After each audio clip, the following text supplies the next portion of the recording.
মানুষের জীবন সব সময় সমান থাকে না। কখনো সুখ, কখনো দুঃখ, কখনো আশার আলো, আবার কখনো গভীর হতাশার অন্ধকার। আমাদের ভেতরে এমন এক সময় আসে যখন চারপাশের মানুষ আমাদের বুঝতে চায় না, সমাজ আমাদের বোঝা মনে করে, আত্মীয়রা দূরে সরে যায়। তখন হৃদয়ের ভেতরে এক ধরনের শূন্যতা, ভাঙন আর কান্না জমে থাকে। এই মুহূর্তগুলোতে মনে হয়, আমি কি সত্যিই এই দুনিয়ায় কারো কাছে গুরুত্বপূর্ণ? আমি কি একেবারেই অমূল্য? কিন্তু প্রিয় ভাই ও বোনেরা, এই প্রশ্নের উত্তর যদি আমরা কোরআন ও হাদিসে খুঁজে দেখি, তবে একটাই সত্য বেরিয়ে আসে: আমরা আল্লাহর কাছে অমূল্য। 1. হতাশ হৃদয়ের আর্তনাদ। হতাশার মুহূর্তে মানুষ ভেঙে পড়ে। কেউ পরিবারে অবহেলিত হয়, কেউ দারিদ্র্যে পিষ্ট হয়ে ভাবে তার কোনো মূল্য নেই, কেউ ব্যর্থতাকে দেখে মনে করে তার জীবনের আর কোনো অর্থ নেই, কেউ আবার গুনাহের ভারে ডুবে গিয়ে ভাবে আমাকে আর ক্ষমা করা সম্ভব না। এই কান্না, এই ভাঙন আসলে এক ধরনের আর্তনাদ। এটা মানুষের ভেতরের আত্মা চিৎকার করে বলছে, আমার মালিক, আমি ক্লান্ত, আমি আপনার দিকে ফিরতে চাই। 2. সমাজের বিচার বনাম আল্লাহর বিচার। সমাজ মানুষকে সহজেই প্রত্যাখ্যান করে। তুমি যদি গরিব হও, সমাজ তোমাকে অপমান করবে। তুমি যদি ব্যর্থ হও, সমাজ তোমাকে হাসাহাসি করবে। তুমি যদি গুনাহগার হও, সমাজ তোমাকে ঘৃণা করবে। কিন্তু আল্লাহর বিচার ভিন্ন। তুমি যতই গরিব হও না কেন, আল্লাহ তোমাকে সম্মান দেন যদি তুমি তাকওয়া ধারণ করো। তুমি যতই ব্যর্থ হও, আল্লাহ তোমার চেষ্টা দেখেন, ফলাফল নয়। তুমি যতই গুনাহ করো, আল্লাহর দরজা সব সময় খোলা থাকে যদি তুমি আন্তরিকভাবে তওবা করো। আল্লাহ বলেন, নিশ্চয়ই আল্লাহ মানুষের প্রতি অনুপরিমাণও জুলুম করেন না। সূরা নিসা 40। অর্থাৎ মানুষ তোমাকে ছোট করবে, কিন্তু আল্লাহ তোমাকে কখনো অবমূল্যায়ন করবেন না। 3. হতাশার অন্ধকারে শয়তানের ফিসফিস। যখন আমরা হতাশ হয়ে পড়ি, তখন শয়তান এসে ফিসফিস করে, তোমার জীবন শেষ, তুমি আর ভালো হতে পারবে না, আল্লাহ তোমাকে ক্ষমা করবেন না। কিন্তু এগুলো সবই শয়তানের ধোঁকা। আল্লাহ স্পষ্ট বলেছেন, হে আমার বান্দারা, যারা নিজেদের উপর জুলুম করেছ, তোমরা আল্লাহর রহমত থেকে নিরাশ হইও না। নিশ্চয়ই আল্লাহ সমস্ত গুনাহ ক্ষমা করেন। সূরা জুমার 53। এই আয়াতই প্রমাণ করে আল্লাহর রহমতের দরজা কখনো বন্ধ হয় না। 5. 4. কান্নাই মুক্তির চাবি। হতাশার অশ্রু কখনো কখনো মুক্তির দরজা খুলে দেয়। যখন একাকী রাগে কেউ আল্লাহর সামনে হাত তুলে কান্না করে, তখন সেই কান্না আসমান পর্যন্ত পৌঁছে যায়। রাসূল সাল্লাল্লাহু আলাইহি ওয়াসাল্লাম বলেছেন, আল্লাহ তার বান্দের কান্নায় সবচেয়ে বেশি খুশি হন যখন সে তওবা করে ফিরে আসে। তিরমিজি।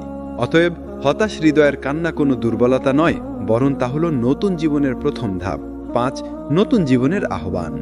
প্রিয় ভাই ও বোনেরা, জীবনে যতই ব্যর্থতা আসুক, যতই কষ্ট আসুক, যতই সমাজ তোমাকে প্রত্যাখ্যান করুক, আল্লাহর দরজা সব সময় তোমার জন্য খোলা। তুমি যদি এখনই আল্লাহকে ডাকো, তিনি শুনবেন। তুমি যদি এখনই আল্লাহকে ভালোবাসো, তিনি তোমাকে ভালোবাসবেন। তুমি যদি এখনই আল্লাহর দিকে ফিরে আসো, তিনি তোমাকে নতুন জীবন দেবেন। উপসংহার অংশ 1। যখন হৃদয় অন্ধকারে ঢেকে যায়, তখন মনে হয় কোনো আলো আর আসবে না। কিন্তু বাস্তবতা হলো, আল্লাহর রহমতের আলো সব সময় জ্বলতে থাকে। আমরা শুধু সেটি দেখতে পাই না, কারণ আমাদের চোখ গুনাহ, দুঃখ, ব্যর্থতা আর হতাশার ধুলোয় ঢেকে যায়। আল্লাহ কোরআনে বলেন, আর আমার রহমত সব কিছুকে পরিব্যাপ্ত করেছে। সূরা আরাফ 156। অর্থাৎ আল্লাহর রহমতের বাইরে কিছুই নেই। এমনকি তোমার হতাশ হৃদয়ও সেই রহমতের অন্তর্ভুক্ত। 2. আল্লাহর নামের মধ্যে আসা।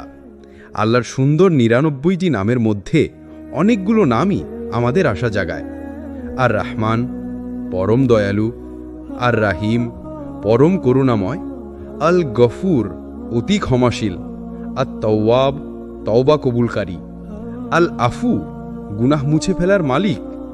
যখন তুমি মনে করো আমার জন্য ক্ষমা নেই, তখন আল্লাহর নাম আর তওয়াব মনে করো। যখন তুমি ভাবো আমার গুনাহ খুব বেশি, তখন আল্লাহর নাম আল গাফুর মনে করো। যখন তুমি ভাঙা মনে কান্না করো, তখন আল্লাহর নাম আর রহিম ডাকো। প্রতিটি নামই তোমার জন্য দরজা খুলে দেয়। 3. হতাশা হলো শয়তানের অস্ত্র। হতাশা কোনো সাধারণ অনুভূতি নয়, এটা শয়তানের সবচেয়ে বড় অস্ত্র। সে জানে যদি তুমি আল্লাহর রহমতের প্রতি ভরসা হারাও তবে তুমি আল্লাহর দরজা ঠকঠক করবে না। কিন্তু আল্লাহ স্পষ্ট করে বলেছেন, আল্লাহর রহমত থেকে শুধু পথভ্রষ্টরাই নিরাশ হয়। সূরা হিজর 56। অর্থাৎ যে হতাশ হলো সে আসলে শয়তানের ফাঁদে পড়ে গেছে। তুমি যদি আল্লাহকে বিশ্বাস করো তবে হতাশা কখনো স্থায়ী হতে পারে না। 4, তওবার দরজা কখনো বন্ধ হয় না। রাসূল সাল্লাল্লাহু আলাইহি ওয়াসাল্লাম বলেছেন, আল্লাহ প্রতিদিন রাতে তার হাত প্রসারিত করেন দিনের গুনাহগারদের ক্ষমা করার জন্য, আর দিনে হাত প্রসারিত করেন রাতের গুনাহগারদের ক্ষমা করার জন্য। এভাবে সূর্য পশ্চিম দিক থেকে ওঠা পর্যন্ত এটি চলতে থাকবে। মুসলিম। অর্থাৎ তোমার গুনাহ যত বড়ই হোক না কেন, আল্লাহ প্রতিদিন অপেক্ষা করছেন তুমি যেন ফিরে আসো। তুমি যতবার গুনাহ করো না কেন, যদি আন্তরিকভাবে ফিরে আসো, আল্লাহ তোমাকে ক্ষমা করবেন। 5, আল্লাহর রহমতের কাহিনী। ইতিহাসে অসংখ্য উদাহরণ আছে যারা বড় গুনাহ করেও আল্লাহর কাছে ফিরে এসে মহান মর্যাদা পেয়েছে। এক ব্যক্তি নবী সাল্লাল্লাহু আলাইহি ওয়াসাল্লামের কাছে এসে বলল, ইয়া রাসূলুল্লাহ, আমি এত গুনাহ করেছি যে আল্লাহ আমাকে আর ক্ষমা করবেন না। নবী সাল্লাল্লাহু আলাইহি ওয়াসাল্লাম জবাব দিলেন, তুমি কি আল্লাহর রহমত থেকে হতাশ হয়ে গেছো? আল্লাহর রহমত আকাশের জমিনকে ছাপিয়ে গেছে। এই কথায় মানুষটি কেঁদে ফেলল এবং নতুন জীবন শুরু করল। 6, হতাশার অশ্রু থেকে আশার অশ্রু। প্রিয় ভাই ও বোনেরা, হতাশার কান্নার তোমাকে ভেঙে দেয়, কিন্তু আল্লাহর দিকে ফিরলে সেই কান্না পরিণত হয় আশার অশ্রুতে। যখন তুমি রাতে কান্না করো তখন ফেরেশতারা সাক্ষী হয় যে এই বান্দা তার রবের দিকে ফিরে এসেছে। তখন আল্লাহ আসমানের ফেরেশতাদের সামনে ঘোষণা করেন, আমি আমার বান্দাকে ক্ষমা করলাম। 7, নতুন জীবনের ডাক। আজ যদি তুমি ভাবো আমার জীবন অন্ধকার, তবে যেন আল্লাহর কাছে ফিরে আসা মানেই নতুন আলো। তুমি যতই সমাজে বোঝা হও না কেন, আল্লাহর কাছে তুমি সম্মানিত। তুমি যতই মানুষকে হতাশ করো না কেন, আল্লাহর কাছে তুমি প্রিয়, যদি তুমি আন্তরিকভাবে ফিরে আসো। 1, পরিবর্তনের প্রথম ধাপ নিজেকে স্বীকার করা। মানুষের সবচেয়ে বড় দুর্বলতা হলো সে নিজের ভুলকে ঢাকতে চায়। কিন্তু পরিবর্তন শুরু হয় তখনই যখন একজন মানুষ স্বীকার করে যে হ্যাঁ, আমি ভুল করেছি, আমি দুর্বল, আমি পাপ করেছি। কোরআনে আল্লাহ বলেছেন, আমি নিজেই তো আমার প্রাণকে নির্দোষ বলি না। নিশ্চয়ই প্রাণ তো অতি প্রবলভাবে মন্দের দিকে প্ররোচিত করে, তবে আমার প্রতিপালক যার প্রতি দয়া করেন তিনি ছাড়া। এটাই প্রথম ধাপ, নিজেকে নির্দোষ ভাবা নয়, বরং আল্লাহর রহমতের দরকার আছে তা বোঝা। 2, হতাশার গভীরতা থেকে মুক্তি। হতাশ মানুষ ভাবে আমার কোনো মূল্য নেই, কিন্তু ইসলামে প্রতিটি মানুষের মূল্য অপরিসীম। রাসূল সাল্লাল্লাহু আলাইহি ওয়াসাল্লাম বলেছেন, আল্লাহ তোমাদের চেহারা ও সম্পদের দিকে তাকান না, বরং তিনি তাকান তোমাদের অন্তর ও কর্মের দিকে। অর্থাৎ মানুষের চোখে তুমি বোঝা হতে পারো, কিন্তু আল্লাহর কাছে তুমি মূল্যবান যদি তোমার অন্তর তার দিকে ফিরে আসে। 3, হৃদয়ের কান্না আল্লাহর প্রিয়। রাসূল সাল্লাল্লাহু আলাইহি ওয়াসাল্লাম বলেছেন, 2 চোখকে জাহান্নাম আগুনে স্পর্শ করবে না। এক চোখ যে আল্লাহর ভয় থেকে কেঁদেছে, আরেক চোখ যে আল্লাহর পথে পাহারা দিয়েছে। তাহলে তোমার কান্না, তোমার নিঃশব্দ অশ্রু, এগুলো অপচয় হয় না, বরং আল্লাহর কাছে এগুলো হলো সবচেয়ে প্রিয় ইবাদতগুলোর একটি। 4, পরিবর্তন মানে নিখুঁত হয়ে যাওয়া নয়। অনেকে ভাবে আমি একেবারে নিখুঁত হয়ে যাব, তারপর আল্লাহর পথে আসব, কিন্তু এটা ভুল ধারণা। আল্লাহ চান না তুমি নিখুঁত হও, তিনি চান তুমি চেষ্টা করো। রাসূল সাল্লাল্লাহু আলাইহি ওয়াসাল্লাম বলেছেন, প্রত্যেক আদম সন্তানই গুনাহ করে, আর যারা গুনাহ করে তাদের মধ্যে সর্বোত্তম হলো যারা তওবা করে। তুমি যদি প্রতিবার পরে গিয়ে আবার দাঁড়াও, আল্লাহর কাছে তুমি প্রিয়। 5, বাস্তব পরিবর্তনের ধাপ। হৃদয়ের পরিবর্তন শুধু কথায় নয়, কাজে প্রকাশ পায়। চলো কয়েকটি ধাপ দেখি। 1, আল্লাহর কাছে কান্না করা, নামাজে, সিজদায়, রাতে, একা। 2, গুনাহ থেকে ধীরে ধীরে দূরে থাকা। একদিনে সব সম্ভব না, তবে চেষ্টা করতে হবে। 3, কোরআন পড়া, প্রতিদিন অন্তত কয়েক আয়াত। কোরআন হলো হৃদয়ের আলো। 4, ভালো সঙ্গ বেছে নেয়া। যে বন্ধু আল্লাহকে মনে করিয়ে দেয় সেই প্রকৃত বন্ধু। 5. দোয়া করা। প্রতিদিন আল্লাহকে বলো, ইয়া আল্লাহ, আমার অন্তরকে সোজা করে দিন। 6. একটি অনুপ্রেরণাদায়ক কাহিনী। এক ব্যক্তি ছিল যে জীবনের অধিকাংশ সময় গুনাহে কাটিয়েছে। বৃদ্ধ বয়সে এসে সে ভিতরে ভিতরে ভেঙে পড়ে। তারপর এক রাতে সে কান্নায় ভেঙে পড়ে বলে, ইয়া আল্লাহ, আমি আমার জীবন নষ্ট করেছি, আপনি যদি আমাকে ক্ষমা না করেন আমি ধ্বংস হব। সেই রাতে তার হৃদয় পরিবর্তন হয়। সে নতুনভাবে জীবন শুরু করে, আল্লাহর ইবাদতে নিজেকে নিয়োজিত করে। অবশেষে সে একজন আল্লাহ ভীরু মানুষ হিসেবে মৃত্যুবরণ করে। এটাই প্রমাণ পরিবর্তন সম্ভব, যত দেরিতেই হোক না কেন। 7. পরিবর্তনের আনন্দ। যখন হৃদয় পরিবর্তন হয় তখন মানুষের চোখেও তার প্রতিফলন দেখা যায়। সে হাসে কিন্তু তার হাসিতে শান্তি থাকে। সে চলে কিন্তু তার পদক্ষেপে স্থিরতা থাকে। সে কথা বলে কিন্তু তার কণ্ঠে দয়া থাকে। এটাই হলো আসল সৌন্দর্য, হৃদয়ের সৌন্দর্য। 8. হতাশা নয়, আশার জীবন। প্রিয় ভাই ও বোনেরা, তুমি যদি এখন আল্লাহর দিকে 1 কদম যাও, আল্লাহ তোমার দিকে আসবেন 10 কদম। তুমি যদি আল্লাহর দিকে হেঁটে যাও, আল্লাহ তোমার দিকে দৌড়ে আসবেন। এটাই আমাদের রবের ভালোবাসা। 1. আল্লাহর ভালোবাসা কেমন? মানুষের ভালোবাসা সীমিত, শর্তযুক্ত, ক্ষণস্থায়ী। কিন্তু আল্লাহর ভালোবাসা অসীম, নিঃশর্ত এবং চিরন্তন। রাসূল সাল্লাল্লাহু আলাইহি সাল্লাম বলেছেন, আল্লাহ তার বান্দার প্রতি 70 মায়ের চেয়েও বেশি দয়ালু।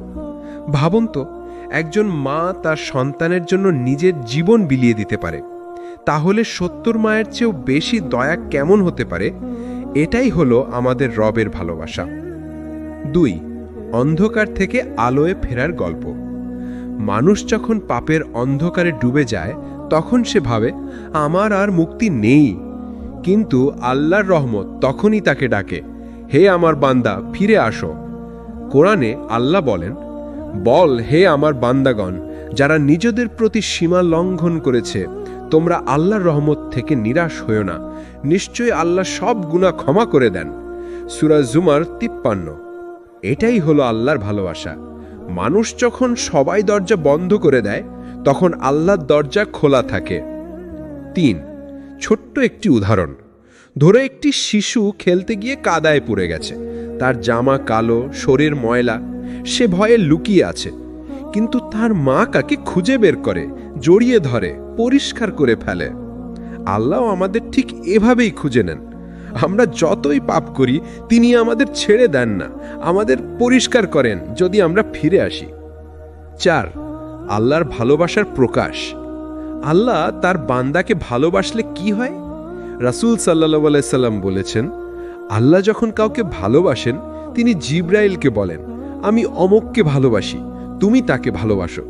তখন জিবরাইলও তাকে ভালোবাসেন। তারপর আসমানের ফেরেশতাদের বলা হয়, তারা সবাই তাকে ভালোবাসে। অবশেষে পৃথিবীতেও তার জন্য ভালোবাসা সৃষ্টি করা হয়। বুখারী এবং মুসলিম। অর্থাৎ আল্লাহর ভালোবাসা মানে আসমান ও জমিনের সম্মান ও শান্তি। 5. পাপের অন্ধকার থেকে ফেরার শক্তি। অনেকে ভাবে, আমার পাপ এত বেশি যে আমি আর ভালো হতে পারবো না। কিন্তু আল্লাহর ভালোবাসাই হলো সেই শক্তি যা একজন মানুষকে গুনাহের আসক্তি থেকে মুক্তি দেয়। যেমন মদ্যপ, ব্যভিচারী, চোর, এরা যদি সত্যিই তওবা করে আল্লাহ তাদের নতুন জীবন দেন। রাসূল সাল্লাল্লাহু আলাইহি সাল্লামের সাহাবীদের মধ্যে এমন মানুষ ছিলেন যারা একসময় বড় গুনাহে জড়িয়েছিলেন, কিন্তু আল্লাহর ভালোবাসা তাদের অন্ধকার থেকে আলোয় নিয়ে আসে। তারা ইতিহাসের সেরা মানুষ হয়ে ওঠেন। 6. একজন পাপীর কাহিনী। একবার এক ব্যক্তি নবী সাল্লাল্লাহু আলাইহি সাল্লামের কাছে এসে স্বীকার করল যে সে বড় গুনাহ করেছে। সে বারবার এসে বলল, আমাকে শাস্তি দিন, আমি পরিষ্কার হতে চাই। শেষে তার শাস্তি কার্যকর হলো। রাসূল সাল্লাল্লাহু আলাইহি সাল্লাম তখন বললেন, সে এমন তওবা করেছে যে যদি মদিনার লোকেরা ভাগ করে নিত তাদের জন্য যথেষ্ট হতো। মুসলিম। দেখলেন আল্লাহর ভালোবাসা এমনকি পাপীরও ভাগ্য বদলে দেয়। 7. আলোয় ভরা জীবনের বৈশিষ্ট্য। আল্লাহর ভালোবাসা যখন অন্তরে ঢোকে তখন মানুষ বদলে যায়। তার নামাজে খুশু আসে, তার অন্তরে দয়া জন্মায়, তার মুখে মিথ্যা থাকে না, তার চরিত্রে নম্রতা আসে, তার হৃদয়ে আল্লাহর স্মরণই প্রধান হয়। এটাই আলোয় ভরা জীবন। 8. আল্লাহকে ভালোবাসার উপায়। আমরা যদি আল্লাহর ভালোবাসা চাই তাহলে আমাদেরও তাকে ভালোবাসতে হবে। আর তাকে ভালোবাসা মানে 1. কোরআন পড়া এবং বুঝা, 2. সুন্নাহ অনুসরণ করা, 3. অতিরিক্ত নফল ইবাদত করা, 4. পাপ থেকে দূরে থাকা, 5. রাতে আল্লাহর কাছে কান্না করা। হাদিসে আছে, আল্লাহ বলেন, আমার বান্দা যতক্ষণ নফল ইবাদতের মাধ্যমে আমার কাছে আসে আমি তাকে ভালোবাসি, আর আমি যখন তাকে ভালোবাসি তখন আমি হয়ে যাই তার কান, যার দ্বারা সে শোনে, তার চোখ, যার দ্বারা সে দেখে, তার হাত, যার দ্বারা সে কাজ করে, তার পা, যার দ্বারা সে চলে। বুখারী। অর্থাৎ আল্লাহ তার বান্দার জীবনের প্রতিটি কাজে বরকত দেন। 9. হতাশার বিপরীতে ভালোবাসা। প্রিয় ভাই ও বোনেরা, হতাশা হলো শয়তানের অস্ত্র। সে তোমাকে বলে তুমি ব্যর্থ, তুমি শেষ। কিন্তু আল্লাহর ভালোবাসা বলে, তুমি আমার বান্দা, তুমি ফিরলে আমি আছি। 1. তওবার দরজা সর্বদা খোলা। আল্লাহ সুবহানাহু ওয়া তাআলা অসীম দয়ালু। তার এক বিশেষ গুণ হল তিনি কখনো বান্দার জন্য তওবার দরজা বন্ধ করেন না। যত বড় গুনাহই করা হোক না কেন, যত গভীর অন্ধকারে হারিয়ে যাক একজন মানুষ, আল্লাহর কাছে ফিরে আসলে তিনি তাকে ক্ষমা করেন। কোরআনে আল্লাহ বলেন, আর যারা কোনো অশ্লীল কাজ করে ফেলে অথবা নিজেদের প্রতি জুলুম করে আর তারপর আল্লাহকে স্মরণ করে নিজেদের গুনাহের জন্য ক্ষমা প্রার্থনা করে, আল্লাহ ছাড়া আর কে গুনাহ ক্ষমা করবেন? তারা জেনে শুনে নিজেদের কর্মে অবিচল থাকে না। সূরা আলে ইমরান 135। এই আয়াত আমাদের শেখায় তওবা শুধু নবী রাসূলের কাজ নয়, বরং প্রতিটি গুনাহগারের জন্য আল্লাহর উপহার। 2. তওবা মানে কি? তওবা শব্দের অর্থ হলো ফিরে আসা, অর্থাৎ পাপ থেকে ফিরে আল্লাহর দিকে আসা। তওবা মানে শুধু মুখে বললেই হবে না, বরং অন্তরের গভীর অনুশোচনা, ভবিষ্যতে না ফেরার দৃঢ় সংকল্প, আর যদি সম্ভব হয় তাহলে ভুল ঠিক করা। রাসূল কি বলেছেন? রাসূল বলেছেন, গুনাহ থেকে ফিরে আসা মানে হলো যেন সে কখনো গুনাহ করেনি। ইবনে মাজাহ। তার মানে আল্লাহ তার বান্দার খাতা পরিষ্কার করে দেন। 3. তওবার শর্ত। উলামারা বলেন তওবার 3টি মূল শর্ত আছে। 1. গুনাহ ছেড়ে দেওয়া, পাপের কাজ সাথে সাথে ত্যাগ করা। 2. অনুশোচনা, অন্তরে গভীরভাবে অনুতপ্ত হওয়া। 3. ফিরে না যাওয়ার সংকল্প, ভবিষ্যতে আর সে গুনাহ না করার দৃঢ় প্রতিজ্ঞা। আর যদি মানুষের অধিকার নষ্ট করা হয় তাহলে 4র্থ শর্ত হল অধিকার ফিরিয়ে দেওয়া বা ক্ষমা চাওয়া। 4. আল্লাহর কাছে নতুন জীবন পাওয়া। তওবা হলো নতুন জন্মের মতো। একজন মানুষ যখন সত্যিকার তওবা করে তখন তার আত্মা পরিষ্কার হয়ে যায়, হৃদয় হালকা হয়ে যায়, অন্তর শান্তি পায়। রাসূল বলেছেন, যে ব্যক্তি তওবা করে আল্লাহ তার গুনাহগুলোকে সৎকর্মে পরিবর্তন করে দেন। সূরা ফুরকান 70 নম্বর আয়াতে। কল্পনা করুন, যেখানে আগে খাতায় লেখা ছিল মিথ্যা, চুরি, অন্যায়, তওবার পর সেখানে লেখা হয় নামাজ, দান, ইবাদত। এটাই তওবার অলৌকিকতা। 5. তওবা বিলম্ব না করা। শয়তান আমাদের সবসময় বলে এখন না, কাল তওবা করো, কিন্তু মৃত্যু কখন আসবে তা কেউ জানে না। রাসূল বলেছেন, আল্লাহ বান্দার তওবা গ্রহণ করেন যতক্ষণ না তার গলার ঘর ঘর শব্দ বের হয়, অর্থাৎ মৃত্যুর সময় আসে। তাই তওবা দেরি করা নয়, বরং সাথে সাথে করা উচিত। 6. সাহাবীদের উদাহরণ। অনেক সাহাবী প্রথম জীবনে বড় গুনাহে জড়িয়েছিলেন, কিন্তু ইসলাম গ্রহণের পর বা সত্যিকার তওবা করার পর তারা বদলে যান। উমর রাদিয়াল্লাহ ইসলাম গ্রহণের আগে মূর্তি পূজক ছিলেন, কিন্তু পরবর্তীতে তিনি ইসলামকে শক্তিশালী করেছিলেন। খালিদ বিন ওয়ালিদ রাদিয়াল্লাহ উহুদের যুদ্ধে মুসলিমদের বিরুদ্ধে লড়েছিলেন, কিন্তু ইসলাম গ্রহণের পর তিনি আল্লাহর তরবারি নামে পরিচিত হন। তাদের জীবনের পরিবর্তন প্রমাণ করে যে তওবা একজন মানুষকে নতুন জীবন দেয়। 7. তওবার আনন্দ। একজন গুনাহগার যখন তওবা করে তখন আল্লাহ এতই খুশি হন যে তা আমাদের কল্পনার বাইরে। রাসূল একটা উদাহরণ দিয়েছেন, একজন লোক মরুভূমিতে তার উট হারালো, যার সঙ্গে ছিল তার খাবার ও পানি। সে হতাশ হয়ে মৃত্যুর অপেক্ষা করছিল। হঠাৎ তার উট ফিরে এলো। আনন্দে সে ভুল করে বলে ফেলল, হে আল্লাহ, তুমি আমার বান্দার, আমি তোমার রব। আনন্দে ভুল হয়েছিল। রাসূল বলেন, আল্লাহ বান্দার তওবায় এই লোকটির চেয়েও বেশি খুশি মন। বুখারী ও মুসলিম। ৮. তওবার পর জীবনের পরিবর্তন। তওবার পর মানুষকে তার জীবনে কিছু পরিবর্তন আনতে হয়। নামাজে নিয়মিত হওয়া, হারাম থেকে দূরে থাকা, আল্লাহর জিকির বাড়ানো, কোরআন পড়া, ভালো বন্ধু নির্বাচন করা। এগুলো না করলে মানুষ আবার গুনাহে ফিরে যেতে পারে। ৯. তওবা শুধু বড় গুনাহের জন্য নয়। অনেকে ভাবে তওবা মানে শুধু বড় গুনাহের পর, কিন্তু না, আমাদের প্রতিদিনের ছোট ছোট ভুলের জন্য তওবা করা উচিত। রাসূল নিজেই দিনে ৭০ বারের বেশি আল্লাহর কাছে ক্ষমা চাইতেন। বুখারী। আমরা যারা সাধারণ মানুষ, আমাদের কত বেশি তওবা করা দরকার? ১. দুঃখ ও কষ্ট জীবনের অবিচ্ছেদ্য অংশ। মানুষের জীবন কখনোই শুধু সুখে ভরা নয়। কেউ অর্থ হারায়, কেউ আপনজনকে হারায়, কেউ আবার দুঃখের সাগরে ডুবে যায়। এটা আল্লাহর একটি পরীক্ষা। আল্লাহ বলেন, আমি অবশ্যই তোমাদের পরীক্ষা করব কিছু ভয়, ক্ষুধা, সম্পদ, জীবন, ফসলের ক্ষতি দ্বারা, আর ধৈর্যশীলদের সুসংবাদ দাও। সূরা বাকারার ১৫৫ নম্বর আয়াত। অর্থাৎ কষ্ট আসবেই, কিন্তু যারা ধৈর্য ধরবে তাদের জন্য সুসংবাদ আছে। ২. সবর মানে কি?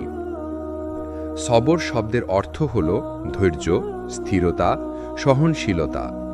এটা শুধু চুপচাপ সহ্য করা নয়, বরং কষ্টের মাঝেও আল্লাহর উপর ভরসা রেখে টিকে থাকা। রাসূল সাল্লাল্লাহু আলাইহি ওয়াসাল্লাম বলেছেন, সবর হলো আলো। মুসলিম। অর্থাৎ সবর মানুষকে অন্ধকারের মধ্যে দিক দেখায়। ৩. কেন সবর দরকার? সবর ছাড়া জীবনে এগোনো সম্ভব নয়, কারণ কষ্ট হলো মানুষকে শক্তিশালী করার মাধ্যম। কষ্ট ছাড়া মানুষ পরিপক্ক হয় না। সবরের মাধ্যমে আল্লাহ বান্দাকে ভালোবাসেন। কোরআনে বলা হয়েছে, আল্লাহ ধৈর্যশীলদের ভালোবাসেন। সূরা আলে ইমরানের ১৪৬ নম্বর আয়াত। অর্থাৎ কষ্ট আসবেই, কিন্তু যারা ধৈর্য ধরবে তাদের জন্য সুসংবাদ আছে। ৪. কষ্টকে শক্তিতে রূপান্তর। যখন একজন মানুষ বিপদে পড়ে, তার দুটি পথ খোলা থাকে: হতাশ হয়ে পড়া বা সবর করে শক্তি অর্জন করা। যে হতাশ হয় সে আরও দুর্বল হয়ে পড়ে, কিন্তু যে সবর করে সে নতুন শক্তি পায়। একজন গাছের কথা ভাবুন। ঝড় যখন আসে গাছ কেঁপে ওঠে, কিন্তু তার শিকড় শক্ত হয়। ঝড় শেষে গাছ আরও মজবুত হয়ে দাঁড়ায়। এভাবেই সবর মানুষকে মজবুত করে। ৫. রাসূল সাল্লাল্লাহু আলাইহি ওয়াসাল্লামের জীবনে সবর। আমাদের প্রিয় নবী সাল্লাল্লাহু আলাইহি ওয়াসাল্লাম ছিলেন সবরের শ্রেষ্ঠ উদাহরণ। তিনি শিশু অবস্থায় বাবা মা হারান। মক্কায় তাকে অত্যাচার করা হয়। তায়েফে তাকে পাথর ছুঁড়ে আঘাত করা হয়। উহুদের যুদ্ধে তিনি আঘাত পান, দাঁত ভেঙে যায়। তবুও তিনি কখনো হতাশ হননি। তিনি সবর করেছেন, আল্লাহর উপর ভরসা রেখেছেন। অবশেষে আল্লাহ তাকে বিজয় দিয়েছেন। ৬. সাহাবীদের সবর। সাহাবীরাও সবরে অনন্য দৃষ্টান্ত স্থাপন করেছেন। বিলাল রাদিয়াল্লাহু অগ্নিগরম মরুভূমিতে শুয়ে থেকেও বলেছিলেন, আহাদ আহাদ। খব্বব রাদিয়াল্লাহুকে অগ্নিকুণ্ডে ফেলা হয়েছিল, তবুও তিনি ইসলাম ছাড়েননি। তাদের সবরই ইসলামকে আজকের এই অবস্থানে নিয়ে এসেছে। ৭. দুঃখে সবর করা মানে কি? সবর মানে এই নয় যে দুঃখ অনুভব হবে না, বরং দুঃখ অনুভব হলেও আল্লাহর উপর ভরসা রাখা, তার প্রতি অসন্তুষ্ট না হওয়া। রাসূল সাল্লাল্লাহু আলাইহি ওয়াসাল্লাম তার সন্তান ইব্রাহিমের মৃত্যুতে কেঁদেছিলেন, কিন্তু বলেছিলেন, হে আল্লাহ, আমরা শুধু তোমার পছন্দসই কথা বলি, হৃদয়ে দুঃখিত, চোখ অশ্রুসিক্ত, তবে মুখ থেকে অসন্তুষ্টির কথা বলি না। এটাই আসল সবর। ৮. সবরের প্রতিদান। আল্লাহ প্রতিশ্রুতি দিয়েছেন, সবরকারীদেরকে হিসাব ছাড়াই পুরস্কার দেওয়া হবে। সূরা জুমারের ২০ নম্বর আয়াত। কল্পনা করুন, কিয়ামতের দিনে মানুষকে একে একে হিসাব দিতে হবে, কিন্তু যারা সবর করেছে তাদের সরাসরি জান্নাতের পথে পাঠানো হবে। ৯. কিভাবে সবর করা যায়? নামাজে আশ্রয় নেওয়া, আল্লাহকে বেশি বেশি স্মরণ করা, জীবনের প্রতিটি কষ্টকে পরীক্ষা হিসেবে দেখা, কষ্টের মধ্যে আল্লাহর রহমতের আশা রাখা, ভালো সঙ্গীদের সাথে থাকা। এসব অভ্যেস মানুষকে সবর করতে সাহায্য করে। ১. তাওয়াক্কুল। প্রকৃত ভরসা কি? তাওয়াক্কুল অর্থ হল সম্পূর্ণভাবে আল্লাহর উপর ভরসা করা। এটা মানে নয় যে মানুষ বসে থাকবে আর কিছু করবে না, বরং চেষ্টা করার পর ফলাফলকে আল্লাহর হাতে ছেড়ে দেওয়া। আল্লাহ বলেন, আর যে আল্লাহর উপর ভরসা করে আল্লাহ তার জন্য যথেষ্ট। সূরা তালাক ৩। ২. কেন ভরসা দরকার? মানুষ দুর্বল, আমরা ভবিষ্যৎ জানি না, নিয়ন্ত্রণ করতে পারি না, কিন্তু আল্লাহ সব জানেন, সব কিছুর মালিক। যদি কেউ মানুষের ওপর নির্ভর করে সে হতাশ হয়, কিন্তু যে আল্লাহর উপর নির্ভর করে সে কখনো একা হয় না। ৩. রাসূল সাল্লাল্লাহু আলাইহি ওয়াসাল্লাম এর জীবনে তাওয়াক্কুল। হিজরতের সময় নবী সাল্লাল্লাহু আলাইহি ওয়াসাল্লাম ও আবু বকর রাদিয়াল্লাহু সওর গুহায় আশ্রয় নেন। কাফেররা গুহার সামনে দাঁড়িয়ে যায়। আবু বকর রাদিয়াল্লাহু ভয় বললেন, হে আল্লাহর রাসূল, তারা যদি নিচে তাকায় তবে আমাদের দেখে ফেলবে। রাসূল সাল্লাল্লাহু আলাইহি ওয়াসাল্লাম বললেন, ভয় করো না, আল্লাহ আমাদের সাথে আছেন। বুখারী, মুসলিম। এই ভরসার ফলেই তারা নিরাপদে মদিনায় পৌঁছেছিলেন। ৪. মুমিনের জীবনে ভরসার শক্তি। যখন একজন মুমিন আল্লাহর উপর ভরসা করে তার ভয় দূর হয়, তার দুশ্চিন্তা কমে যায়, তার অন্তরে শান্তি আসে। কোনো বিপদই তখন তাকে ভেঙে দিতে পারে না। ৫. ভরসা ছাড়া মানুষের অবস্থা। যে মানুষ আল্লাহকে ভুলে শুধু নিজের শক্তির উপর নির্ভর করে সে যখন ব্যর্থ হয় ভেঙে পড়ে, কারণ তার পিছনে কোনো ভরসা নেই। এই জন্যই হতাশ হৃদয় সবচেয়ে বেশি প্রয়োজন বোধ করে আল্লাহর উপর তাওয়াক্কুল। ৬. সাহাবীদের তাওয়াক্কুল। বদরের যুদ্ধে মুসলমানরা ছিল মাত্র ৩১৩ জন, শত্রু ছিল হাজারেরও বেশি। তবুও তারা বলেছিল, আমাদের জন্য আল্লাহ যথেষ্ট, তিনিই সর্বশ্রেষ্ঠ সাহায্যকারী। ফলাফল কি? আল্লাহ ফেরেশতা পাঠালেন, বিজয় দিলেন। এটাই প্রকৃত ভরসার ফলাফল। ৭. ভরসা ও চেষ্টা দুই একসাথে। রাসূল সাল্লাল্লাহু আলাইহি ওয়াসাল্লাম বলেছেন, তোমার উটকে আগে বেঁধে দাও, তারপর আল্লাহর উপর ভরসা করো। তিরমিজি। অর্থাৎ চেষ্টা ছাড়া ভরসা নয়, বরং চেষ্টা প্লাস আল্লাহর উপর নির্ভরতা = সফলতা। ৮. দুঃখের সময় তাওয়াক্কুল। যখন দুঃখ মানুষকে দুর্বল করে দেয় তখন তাওয়াক্কুল হৃদয়কে শক্তি দেয়। মানুষ ভাবে, আমি একা নই, আমার সমস্যার সমাধানকারী আছেন, তিনি আল্লাহ যিনি সব কিছুর নিয়ন্ত্রণ করেন। এমন ভাবনা হতাশাকে দূর করে দেয়। ৯. কিভাবে তাওয়াক্কুল অর্জন করা যায়? নামাজের মাধ্যমে আল্লাহর সাথে সম্পর্ক শক্ত করা, প্রতিদিন দোয়া করা, কুরআনের আয়াত পড়া যেখানে আল্লাহর উপর নির্ভরতার কথা বলা হয়েছে, জীবনের প্রতিটি কাজের আগে বিসমিল্লাহ বলা, মনে রাখা ফলাফল আল্লাহর হাতে। ১. আল্লাহর রহমতের দরজা সর্বদা খোলা। আল্লাহ সুবহানাহু ওয়া তাআলা কোরআনে বলেন, হে আমার বান্দারা, যারা নিজেদের ওপর জুলুম করেছ, তোমরা আল্লাহর রহমত থেকে নিরাশ হইও না। নিশ্চয়ই আল্লাহ সব গুনাহ ক্ষমা করে দেন। নিশ্চয়ই তিনি অতি ক্ষমাশীল, পরম দয়ালু। সূরা আজ-জুমার আয়াত ৫৩। এই আয়াতকে আলেমরা বলেছেন কোরআনের সবচেয়ে আশাবাদী আয়াত, কারণ এতে বলা হয়েছে যত বড় গুনাহই হোক না কেন আল্লাহর রহমত তার থেকেও বড়। ২. রহমত ছাড়া মানুষ বাঁচতে পারে না। মানুষের জীবন কষ্ট, দুঃখ, দুশ্চিন্তা, ব্যর্থতা আর ভুলে ভরা। যদি আল্লাহর রহমত না থাকত তবে একটিও মানুষ রক্ষা পেত না। কিন্তু আল্লাহর রহমতে আমাদের আবার দাঁড়াতে শেখায়। রাসূল সাল্লাল্লাহু আলাইহি ওয়াসাল্লাম বলেছেন, আল্লাহর রহমত ১০০ ভাগ, তিনি তার মধ্যে ৯৯ ভাগ নিজের কাছে রেখেছেন আর ১ ভাগ বান্দাদের মাঝে দুনিয়ায় দিয়েছেন। সেই ১ ভাগের কারণে মা তার সন্তানের প্রতি দয়া দেখায়। বুখারী, মুসলিম। কল্পনা করুন শুধু 1 ভাগ রহমত পৃথিবীতে আর 99 ভাগ পরকালের জন্য। 3. হতাশ হৃদয়ের জন্য রহমত কেন প্রয়োজন? যখন হৃদয় হতাশ হয়ে যায়, সেভাবে তার আর কোনো ভবিষ্যৎ নেই, সেভাবে আল্লাহ তাকে ছেড়ে দিয়েছেন, সেভাবে তার গুনাহ এত বড় যে ক্ষমা পাওয়া অসম্ভব। কিন্তু আল্লাহর রহমতের চিন্তা মানুষকে নতুন জীবন দেয়। সে বুঝতে পারে, যতই আমি ভেঙে পড়ি না কেন, আল্লাহ আমাকে আবার গড়ে দিতে পারেন। 4. কোরআনে রহমতের বার্তা। কোরআনে আল্লাহ প্রায় প্রতিটি সূরার শুরুতে বলেছেন বিসমিল্লাহির রহমানির রহিম, অর্থাৎ পরম করুণাময় অসীম দয়ালু আল্লাহর নামে শুরু করছি। এটাই প্রমাণ করে আল্লাহর প্রতিটি আদেশ, প্রতিটি বিধান রহমতের ছায়ায় ঢাকা। 5. গুনাহ থেকে ফেরার প্রেরণা। যদি আল্লাহর রহমতের আশা না থাকতো, মানুষ কখনো তওবা করত না। কিন্তু রহমতের দরজা খোলা বলেই সবচেয়ে বড় অপরাধীও আল্লাহর দিকে ফিরে আসতে পারে। হাদিসে এসেছে, যে তওবা করে সে এমন যেন তার কোনো গুনাহই ছিল না। ইবন মাজাহ। 6. নবীদের জীবনে রহমতের দৃষ্টান্ত।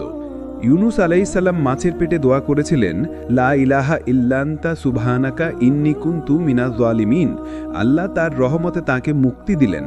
ইব্রাহিম আলাইহিসসালাম অগ্নিতে নিক্ষিপ্ত হয়েছিলেন, আল্লাহ রহমত করে আগুনকে শীতল করে দিলেন। মুহাম্মদ সাল্লাল্লাহু আলাইহি ওয়াসাল্লাম যখন তায়েফে প্রত্যাখ্যাত হয়েছিলেন, আল্লাহ তার জন্য ফেরেশতা পাঠালেন এবং পরে মদিনায় তাকে সাহায্য দিলেন। এগুলো সবই রহমতের নিদর্শন। 7. রহমতের আশা মানুষকে বাঁচিয়ে রাখে। যখন একজন হতাশ মানুষ ভাবে যে আমার আল্লাহ আছেন, তিনি আমাকে ক্ষমা করবেন, তখন তার মধ্যে নতুন জীবন জন্ম নেয়। রহমতের আশা ছাড়া হৃদয় শুকিয়ে যায়, কিন্তু রহমতের চিন্তা হৃদয়কে ফুলের মতো প্রস্ফুটিত করে। 8. রহমত পাওয়ার উপায়। বেশি বেশি তওবা করা, আল্লাহর কাছে কান্নাকাটি করা, অন্যকে ক্ষমা করা, কারণ আল্লাহ দয়ালু মানুষকেই বেশি ভালোবাসেন। নামাজ, সাদাকা, ইস্তেগফার বাড়ানো, সবসময় আল্লাহর কাছে দয়া চাওয়া। রাসূল সাল্লাল্লাহু আলাইহি ওয়াসাল্লাম শেখাতেন দুয়া, আল্লাহুম্মা আরহামনি ইন্নাকা আনতার রহমানুর রহিম। হে আল্লাহ, আমাকে রহম করো, নিশ্চয়ই তুমি অতি দয়ালু। 1. জীবনের নতুন অধ্যায় শুরু। যখন একজন মানুষ আল্লাহর দিকে ফিরে আসে, তখন সে এক নতুন জীবন শুরু করে। এটি শুধুমাত্র পুরনো ভুল থেকে মুক্তি নয়, বরং আত্মাকে আল্লাহর সাথে অঙ্গীকারের মাধ্যমে শক্তিশালী করা। আল্লাহ বলেন, কিন্তু যারা তওবা করে ও বিশ্বাস করে এবং সৎকর্ম করে, তাদেরকে আল্লাহ ভিন্নভাবে প্রতিদান দেবেন। সূরা ফুরকান ৭১ নম্বর আয়াত। অর্থাৎ নতুন জীবন মানে সৎকর্ম ও আল্লাহর সঙ্গে দৃঢ় সম্পর্ক গড়ে তোলা। 2. আল্লাহর সাথে অঙ্গীকার কেন প্রয়োজন? আমরা প্রায় ভুল করি বা দুর্বল হয়ে পড়ি। যদি আল্লাহর সাথে অঙ্গীকার না করি, আমাদের চেষ্টা অর্ধেকই থাকে। অঙ্গীকার মানে পাপ থেকে দূরে থাকার সংকল্প, নামাজ, কোরআন ও ইবাদত নিয়মিত করার প্রতিজ্ঞা, আল্লাহর পথে চলার দৃঢ়তা। রাসূল সাল্লাল্লাহু আলাইহি ওয়াসাল্লাম বলেছেন, যে ব্যক্তি আল্লাহর সাথে অঙ্গীকার রাখে, আল্লাহ তাকে সাহায্য করেন। তিরমিজি। 3. অঙ্গীকারের বাস্তব উদাহরণ। সাহাবীদের জীবনে আমরা অনেক উদাহরণ পাই। ওমর ইবনে খাত্তাব রাদিয়াল্লাহু তাআলা আনহু প্রথমে শীতল ও কঠোর ছিলেন, কিন্তু ইসলাম গ্রহণের পর তিনি আল্লাহর সাথে অঙ্গীকার করে সর্বশ্রেষ্ঠ খিলাফত প্রতিষ্ঠা করেন। মুহাজির ও আনসাররা মক্কা থেকে মদিনায় হিজরত করে আল্লাহর পথে জীবন উৎসর্গ করেছিলেন। এগুলো দেখায় অঙ্গীকার শুধু কথা নয়, এটি বাস্তব জীবনের প্রতিশ্রুতি। 4. অঙ্গীকার করলে হারানো শক্তি ফিরে আসে। যে মানুষ হারিয়ে গেছেন, তিনি যদি আল্লাহর সাথে অঙ্গীকার করেন, তার হৃদয় শক্তিশালী হয়, তার আত্মবিশ্বাস ফিরে আসে, তার জীবন আলোর পথে এগোতে শুরু করে। যেমন আগের হতাশ মানুষ এখন আল্লাহর জন্য কাজ করে, নামাজ ও ইবাদত পালন করে এবং অন্যকে উপকার করে। 5. প্রতিদিনের অঙ্গীকার। অঙ্গীকার একবারের জন্য নয়, এটি প্রতিদিন পুনরায় করা হয়। প্রতিদিন নামাজের মাধ্যমে, প্রতিদিন কোরআন পাঠের মাধ্যমে, প্রতিদিন ছোট ছোট সৎকর্মের মাধ্যমে। এভাবে জীবনের প্রতিটি মুহূর্ত আল্লাহর সাথে অঙ্গীকারকে শক্তিশালী করে। 6. প্রতিকূলতায় অঙ্গীকারের পরীক্ষা।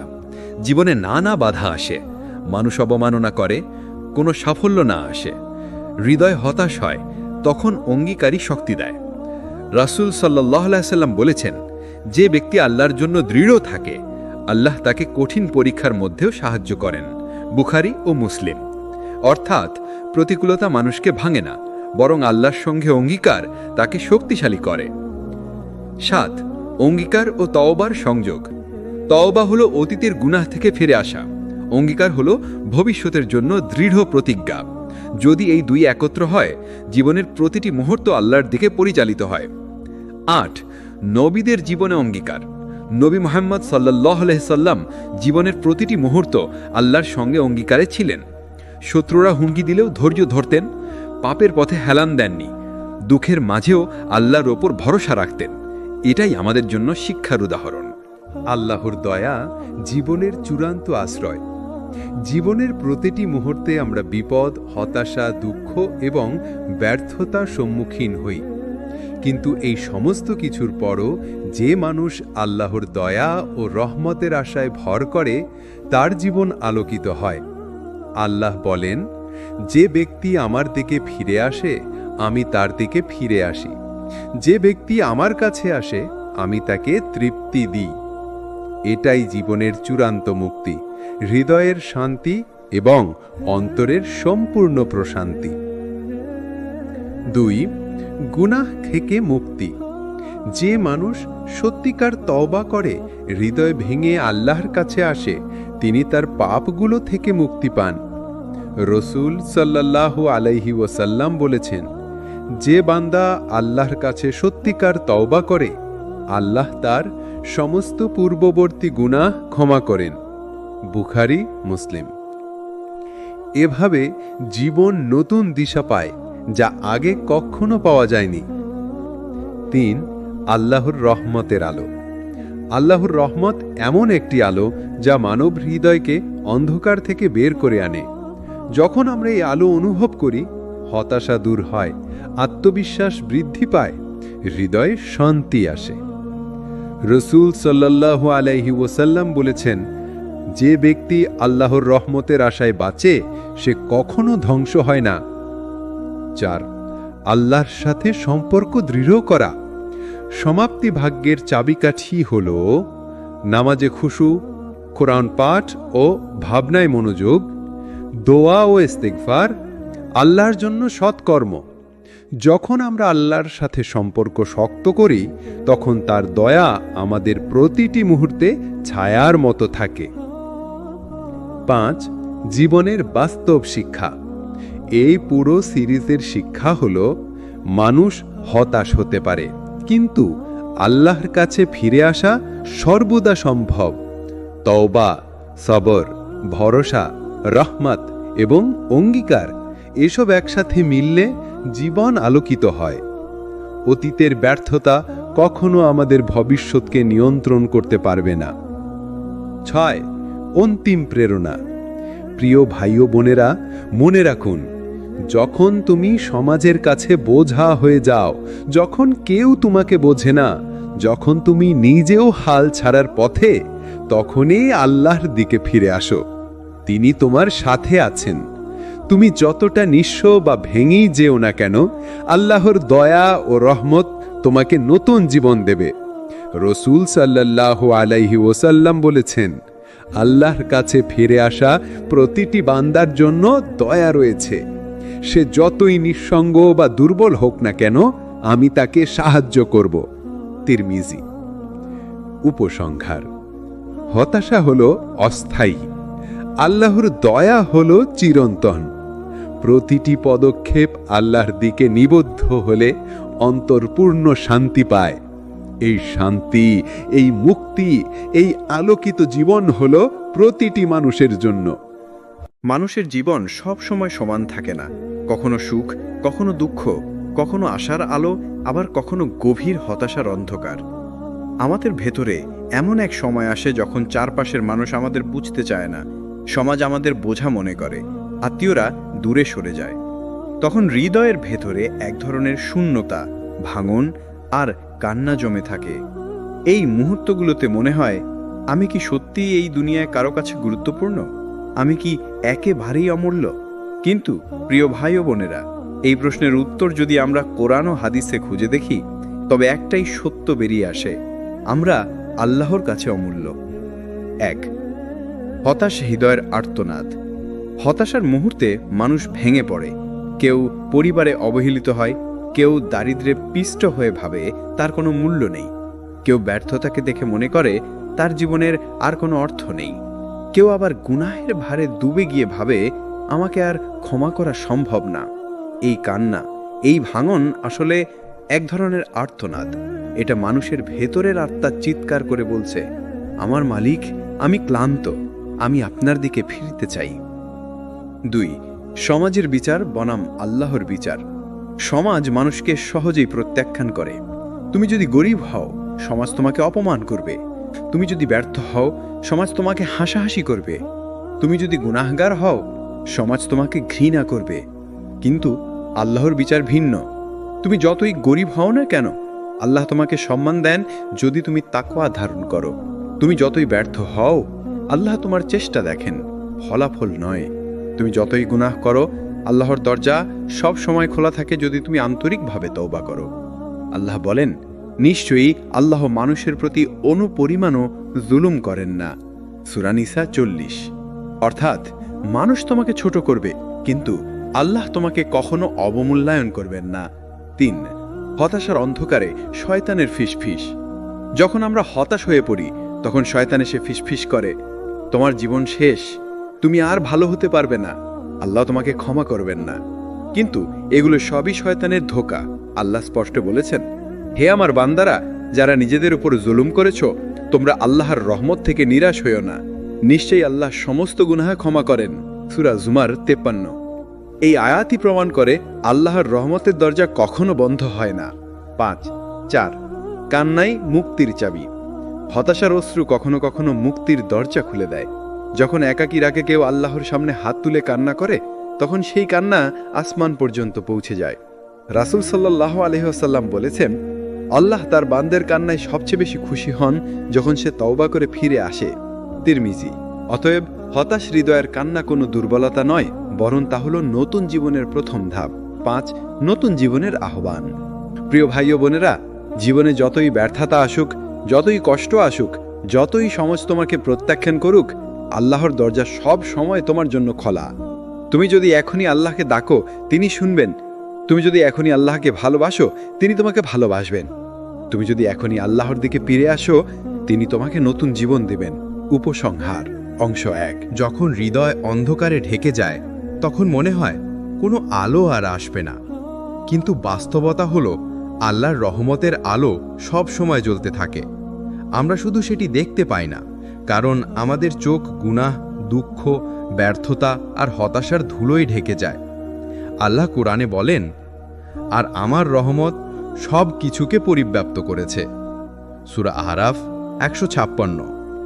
অর্থাৎ আল্লাহর রহমতের বাইরে কিছুই নেই। এমনকি তোমার হতাশ হৃদয়ও সেই রহমতের অন্তর্ভুক্ত। 2.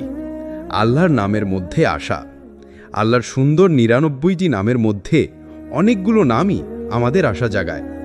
আর রহমান, পরম দয়ালু; আর রাহিম, পরম করুণাময়; আল গফুর, অতি ক্ষমাশীল; আর তওয়াব, তওবা কবুলকারী; আল আফু, গুনাহ মুছে ফেলার মালিক।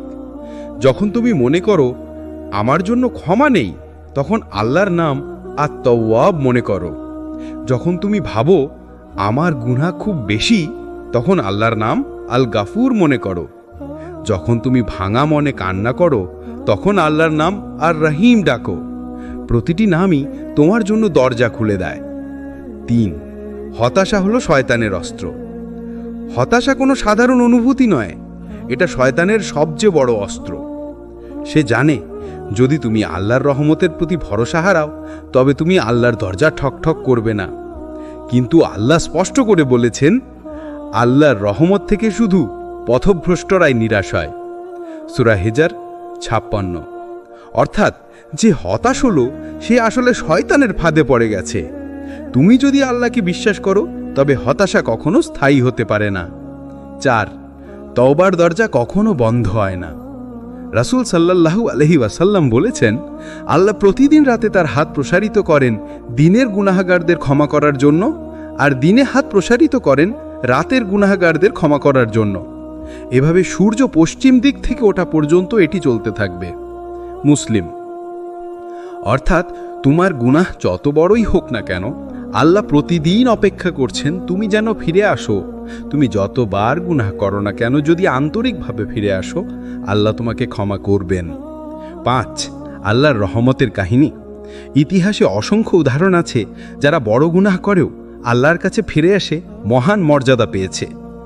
এক ব্যক্তি নবী সাল্লাল্লাহু আলাইহি ওয়াসাল্লামের কাছে এসে বলল, ইয়া রাসূলুল্লাহ, আমি এত গুনাহ করেছি যে আল্লাহ আমাকে আর ক্ষমা করবেন না। নবী সাল্লাল্লাহু আলাইহি ওয়াসাল্লাম জবাব দিলেন, তুমি কি আল্লাহর রহমত থেকে হতাশ হয়ে গেছো? আল্লাহর রহমত আকাশের জমিনকে ছাপিয়ে গেছে। এই কথায় মানুষটি কেঁদে ফেলল এবং নতুন জীবন শুরু করল। 6. হতাশার অশ্রু থেকে আশার অশ্রু। প্রিয় ভাই ও বোনেরা, হতাশার কান্নার তোমাকে ভেঙে দেয়, কিন্তু আল্লাহর দিকে ফিরলে সেই কান্না পরিণত হয় আশার অশ্রুতে। যখন তুমি রাতে কান্না করো, তখন ফেরেশতারা সাক্ষী হয় যে এই বান্দা তার রবের দিকে ফিরে এসেছে। তখন আল্লাহ আসমানের ফেরেশতাদের সামনে ঘোষণা করেন, আমি আমার বান্দাকে ক্ষমা করলাম। 7. নতুন জীবনের ডাক। আজ যদি তুমি ভাবো আমার জীবন অন্ধকার, তবে যেন আল্লাহর কাছে ফিরে আসা মানেই নতুন আলো। তুমি যতই সমাজে বোঝা হও না কেন, আল্লাহর কাছে তুমি সম্মানিত। তুমি যতই মানুষকে হতাশ করো না কেন, আল্লাহর কাছে তুমি প্রিয়, যদি তুমি আন্তরিকভাবে ফিরে আসো। 1. পরিবর্তনের প্রথম ধাপ নিজেকে স্বীকার করা। মানুষের সবচেয়ে বড় দুর্বলতা হলো সে নিজের ভুলকে ঢাকতে চায়। কিন্তু পরিবর্তন শুরু হয় তখনই যখন একজন মানুষ স্বীকার করে যে হ্যাঁ, আমি ভুল করেছি, আমি দুর্বল, আমি পাপ করেছি। কোরআনে আল্লাহ বলেছেন, আমি নিজেই তো আমার প্রাণকে নির্দোষ বলি না। নিশ্চয়ই প্রাণ তো অতি প্রবলভাবে মন্দের দিকে প্ররোচিত করে, তবে আমার প্রতিপালক যার প্রতি দয়া করেন তিনি ছাড়া। এটাই প্রথম ধাপ, নিজেকে নির্দোষ ভাবা নয়, বরং আল্লাহর রহমতের দরকার আছে তা বোঝা। 2. হতাশার গভীরতা থেকে মুক্তি। হতাশ মানুষ ভাবে আমার কোনো মূল্য নেই, কিন্তু ইসলামে প্রতিটি মানুষের মূল্য অপরিসীম। রসূল সাল্লাল্লাহু আলাইহি ওয়াসাল্লাম বলেছেন, আল্লাহ তোমাদের চেহারা ও সম্পদের দিকে তাকান না, বরং তিনি তাকান তোমাদের অন্তর ও কর্মের দিকে।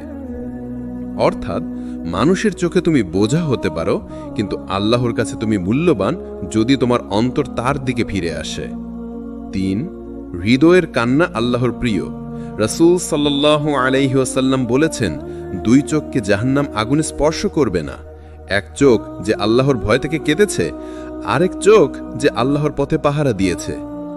তাহলে তোমার কান্না, তোমার নিঃশব্দ অশ্রু, এগুলো অপচয় হয় না, বরং আল্লাহর কাছে এগুলো হলো সবচেয়ে প্রিয় ইবাদতগুলোর একটি। 4. পরিবর্তন মানে নিখুঁত হয়ে যাওয়া নয়। অনেকে ভাবে আমি একেবারে নিখুঁত হয়ে যাব, তারপর আল্লাহর পথে আসব, কিন্তু এটা ভুল ধারণা। আল্লাহ চান না তুমি নিখুঁত হও, তিনি চান তুমি চেষ্টা করো।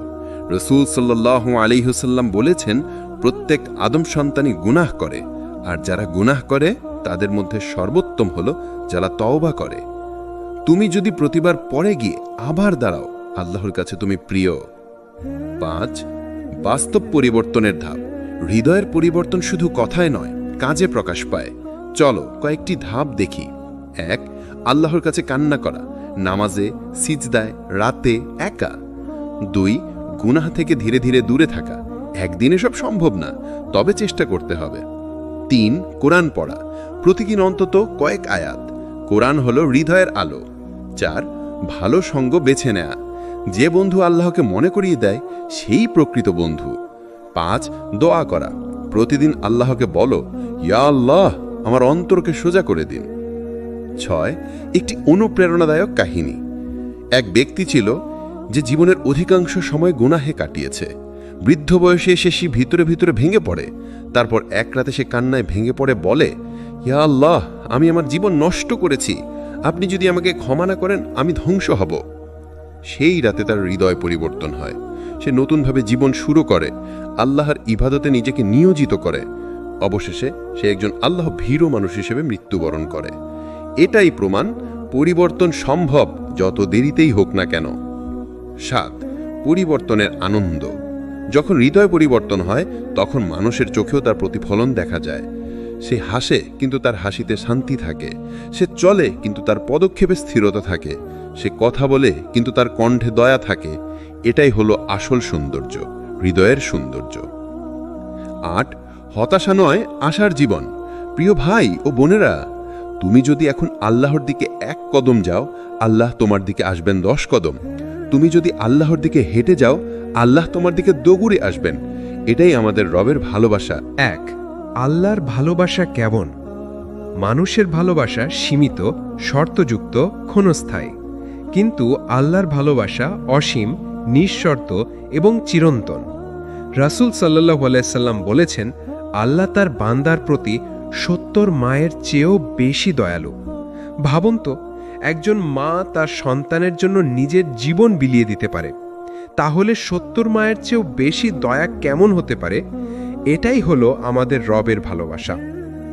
২. অন্ধকার থেকে আলোয় ফেরার গল্প। মানুষ যখন পাপের অন্ধকারে ডুবে যায়, তখন সে ভাবে আমার আর মুক্তি নেই। কিন্তু আল্লাহর রহমত তখনই তাকে ডাকে, হে আমার বান্দা, ফিরে আসো। কোরআনে আল্লাহ বলেন, বল হে আমার বান্দাগণ, যারা নিজেদের প্রতি সীমা লঙ্ঘন করেছে, তোমরা আল্লাহর রহমত থেকে নিরাশ হও না, নিশ্চয়ই আল্লাহ সব গুনাহ ক্ষমা করে দেন। সূরা জুমার ৫৩। এটাই হলো আল্লাহর ভালোবাসা। মানুষ যখন সবাই দরজা বন্ধ করে দেয়, তখন আল্লাহর দরজা খোলা থাকে। ৩. ছোট্ট একটি উদাহরণ। ধরো একটি শিশু খেলতে গিয়ে কাদায় পড়ে গেছে, তার জামা কালো, শরীর ময়লা, সে ভয়ে লুকিয়ে আছে। কিন্তু তার মা কাকে খুঁজে বের করে, জড়িয়ে ধরে, পরিষ্কার করে ফেলে। আল্লাহ আমাদের ঠিক এভাবেই খুঁজে নেন। আমরা যতই পাপ করি, তিনি আমাদের ছেড়ে দেন না, আমাদের পরিষ্কার করেন যদি আমরা ফিরে আসি। ৪. আল্লাহর ভালোবাসার প্রকাশ। আল্লাহ তার বান্দাকে ভালোবাসলে কি হয়? রাসূল সাল্লাল্লাহু আলাইহি সাল্লাম বলেছেন, আল্লাহ যখন কাউকে ভালোবাসেন, তিনি জিবরাইলকে বলেন, আমি অমুককে ভালোবাসি, তুমি তাকে ভালোবাসো। তখন জিবরাইলও তাকে ভালোবাসেন। তারপর আসমানের ফেরেশতাদের বলা হয়, তারা সবাই তাকে ভালোবাসে। অবশেষে পৃথিবীতেও তার জন্য ভালোবাসা সৃষ্টি করা হয়। বুখারী এবং মুসলিম। অর্থাৎ আল্লাহর ভালোবাসা মানে আসমান ও জমিনের সম্মান ও শান্তি। ৫. পাপের অন্ধকার থেকে ফেরার শক্তি। অনেকে ভাবে, আমার পাপ এত বেশি যে আমি আর ভালো হতে পারবো না। কিন্তু আল্লাহর ভালোবাসাই হলো সেই শক্তি যা একজন মানুষকে গুনাহের আসক্তি থেকে মুক্তি দেয়। যেমন মদ্যপ, ব্যভিচারী, চোর, এরা যদি সত্যিই তওবা করে, আল্লাহ তাদের নতুন জীবন দেন। রাসূল সাল্লাল্লাহু আলাইহি সাল্লামের সাহাবীদের মধ্যে এমন মানুষ ছিলেন যারা একসময় বড় গুনাহে জড়িয়েছিলেন, কিন্তু আল্লাহর ভালোবাসা তাদের অন্ধকার থেকে আলোয় নিয়ে আসে। তারা ইতিহাসের সেরা মানুষ হয়ে ওঠেন। ৬. একজন পাপীর কাহিনী। একবার এক ব্যক্তি নবী সাল্লাল্লাহু আলাইহি সাল্লামের কাছে এসে স্বীকার করল যে সে বড় গুনাহ করেছে। সে বারবার এসে বলল, আমাকে শাস্তি দিন, আমি পরিষ্কার হতে চাই। শেষে তার শাস্তি কার্যকর হলো। রাসূল সাল্লাল্লাহু আলাইহি সাল্লাম তখন বললেন, সে এমন তওবা করেছে যে যদি মদিনার লোকেরা ভাগ করে নিত, তাদের জন্য যথেষ্ট হতো। মুসলিম। দেখলেন আল্লাহর ভালোবাসা এমনকি পাপীরও ভাগ্য বদলে দেয়। ৭. আলোয় ভরা জীবনের বৈশিষ্ট্য। আল্লাহর ভালোবাসা যখন অন্তরে ঢোকে, তখন মানুষ বদলে যায়।